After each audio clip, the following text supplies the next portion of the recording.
Hi நான் அபி. வாங்க அம்மா வீட்டில் ஒரு சாட்டர்டே வீக்கெண்ட் vlog பார்க்கலாம்.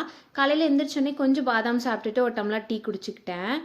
அம்மா மதியானத்துக்கு தேவையான பீன்ஸ் பொரியல் தான் பண்ணிட்டு இருந்தாங்க. இப்படி நீள நீளமாக கட் பண்ணி சாம்பார் தூள் போட்டு நல்லா காரமாக செஞ்சுருந்தாங்க. டேஸ்ட் சூப்பராக இருந்துச்சு. அன்னைக்கு பிரேக்ஃபாஸ்ட்டுக்கு வெள்ளை ரவை தான்.